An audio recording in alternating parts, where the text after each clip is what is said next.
بے شک گناہ سرزد ہونا انسان ہونے کی دلیل ہے، مگر ان پر توبہ کر لینا مومن ہونے کی نشانی ہے۔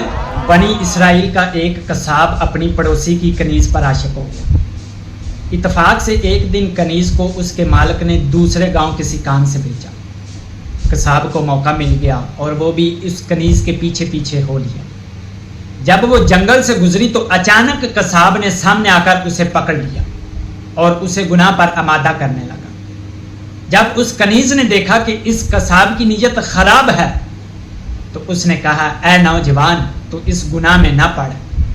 حقیقت تو یہ ہے کہ جتنا تو مجھ سے محبت کرتا ہے اس سے کہیں زیادہ میں تیری محبت میں گرفتار ہوں، لیکن مجھے اپنے مالک حقیقی عز و جل کا خوف ہے۔ اس نیک سیرت اور خوف خدا عز و جل رکھنے والی کنیز کی زبان سے نکلے ہوئے یہ الفاظ تاثیر کا تیر بن کر اس قصاب کے دل میں پیوست ہو گیا، اور اس نے کہا، جب تو اللہ عز و جل سے اس قدر ڈر رہی ہے تو میں اپنے پاک پروردگار عز و جل سے کیوں نہ ڈروں؟ میں بھی اس مالک عز و جل کا بندہ ہوں، جا تو بے خوف ہو کر چلی جا۔ اتنا کہنے کے بعد اس قصاب نے اپنے گناہوں سے سچی توبہ کی اور واپس پلٹ گیا۔ راستے میں اسے شدید پیاس محسوس ہوئی، لیکن اس ویران جنگل میں کہیں پانی کا دور دور تک نام و نشان نہیں تھا۔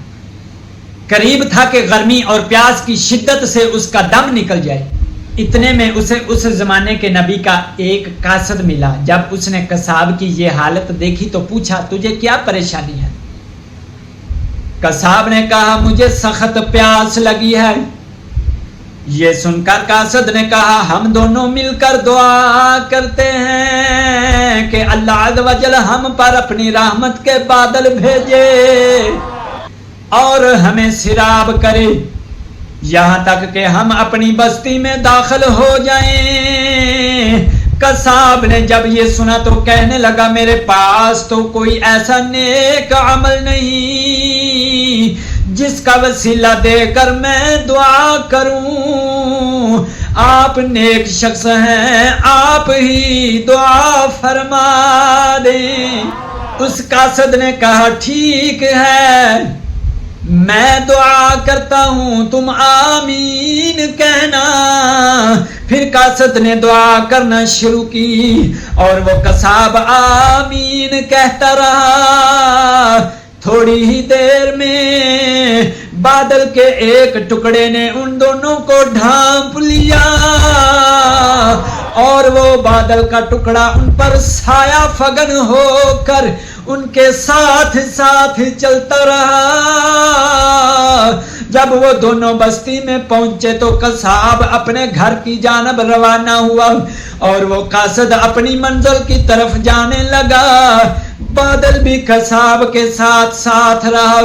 جب اس قاصد نے یہ ماجرا دیکھا تو قصاب کو بلایا اور کہنے لگا، تم نے تو کہا تھا میرے پاس کوئی نیکی نہیں اور تم نے دعا کرنے سے انکار کر دیا تھا، پھر میں نے دعا کی اور تم آمین کہتے رہے، لیکن اب حال یہ